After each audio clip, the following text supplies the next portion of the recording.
well, we've got Arsenal fan Darren. He's on the phone with us now. Darren, before the game 1-1, you would have took that, wouldn't you? Yeah. I think we could have got all 3 points though today. Yeah, in hindsight. But obviously, we're talking prior to the game. You go in there. You've both had trips in midweek, and you come back and you hold the champions. Yeah, but I think we could have done better. Like even before the game, I think we could have done better. Our defence has been extra strong this season, which has been good. Going forward, we look good, but it's just when you've got players like Jovino that can't control the ball. Yeah. I mean, the midfielder getting good chances. They're getting in the ball. He's just not got a good touch. He's got no finish. Well, he showed that last year, didn't he? But he started this season a little bit better. But in the big games, he's got to show it still, Jovino. But yeah, I mean, against Southampton, you expect him to do that, but. No. Why do you expect him against Southampton? Why? The mighty Southampton. Say again? I said, why do you expect him to score against Southampton and not Man City? Because Man City's got players like Lescott he's up against. Like it's a harder, but against Southampton, you expect him to score against the lower league teams. Against the top teams, that's why he needs to do it. Darren, I mean, he's got the chances. Yeah, but Darren, today we're talking about Jovino. He had no one near him when he was going through, so he could have been playing against anybody. Yeah. But I think that, Darren, doesn't that show just a little bit that's missing at Arsenal? You know, they play good football, but they've got to score the goals. Jovino hasn't scored enough. Giroud hasn't scored yet. Podolski didn't really show it today, although he started the season well. But there's better to come, I think, with Oxlade-Chamberlain and Walcott for future places. Wilshere coming back into it. Ramsey's looking a bit better. Yeah, so I think it could be a good season for Arsenal. But in the big games, the big players have got to show up, and I thought Jovino didn't do that when he had a chance to go 1-0 up against them today.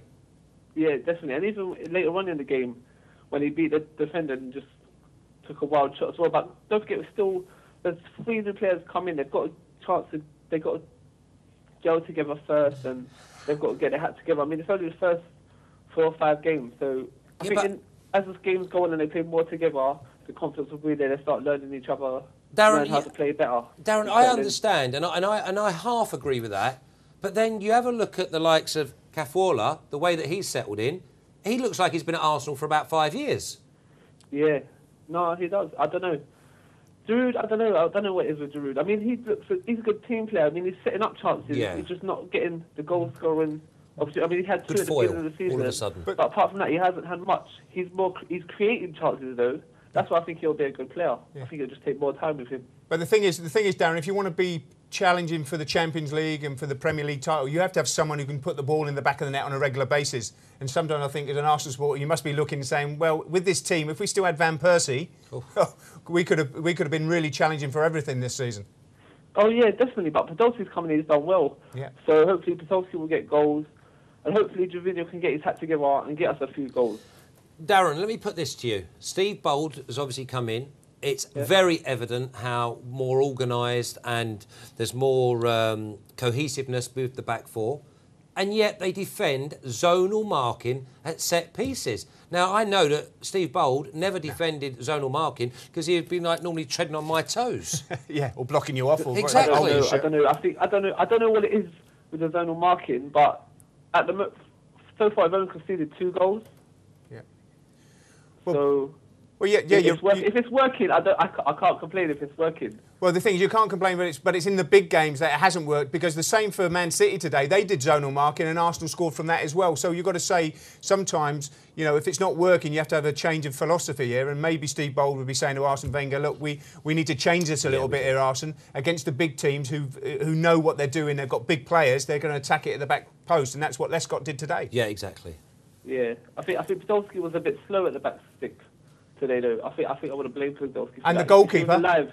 And the goalkeeper? Yeah, he was doing Superman impression. I don't know. Hey, listen, I think personally, with the Arsenal fans, it's all rosy. It really is. They are massively on the up. I'll tell you one thing, Flash, and I have to ask Darren this. Last season, when things weren't going right, a lot of Arsenal fans were saying, Wenger's had his time, he's got to go. And I saw a piece in the paper, Terry Venables had said the same thing. Terry Venables came out on Saturday and said, I got it completely wrong. Wenger has still got it to do well at Arsenal. I think he has. I think what it is, as soon as things ain't looking good, everyone points their finger to the manager. But with Arsene Wenger. That's what he does. He turns it around. When people are on his back, that's when he turns it around and picks out a good signing from somewhere, and everything looks happy now. When everyone was on his back, he's turned it around. He's chose a good few signings. Darren, listen. Good point today. Okay, you're on your way. A couple more wins, and I think you'll be well cemented. And it's only you that can challenge the Man City and Man United for me. I still think Chelsea will be in there with you, though, Darren, for me. Yeah. But I think it's going to be a good start to the season for yourselves. Champions League away win was fantastic. Hopefully you can get through the group of that as well. Yeah, definitely. Show good character coming from behind as well, going down early. So that's still quite a young team to come back as well. OK, Darren, we'll speak to you again soon. OK, that's fine. Thank you. You take care, mate, anytime. Cheers, Darren. Bye. That's Darren, our Arsenal fan now. There were Arsenal fans that were really disgruntled, even though they'd started the season off so well because they got rid of Van Persie. Yeah, but the thing is, the one with Van Persie is they had to make that decision. They had to sell him, let him go. I know he's gone to Man United. I think they'd have been rather he'd gone to Juventus or abroad, so they weren't playing against the Arsenal. But they had to let him go because he would be leaving in the summer. Yeah, but I think it's benefited Arsenal not having Van Persie because now they can go left, they can go right, they can go down the middle. When Van Persie's in the side, everyone was drawn to him like bees around a honeypot. Yeah, I know what you're saying, but you still need 30 goals. 30 goals, yeah. 30 odd goals. And if they had him in the team now, you go, well, if he was there instead of Giroud or was playing up there instead of Podolski and Podolski was playing on the left, would you be even better? And I think it would have been even better. But when you haven't got the money to compete, you sell your players.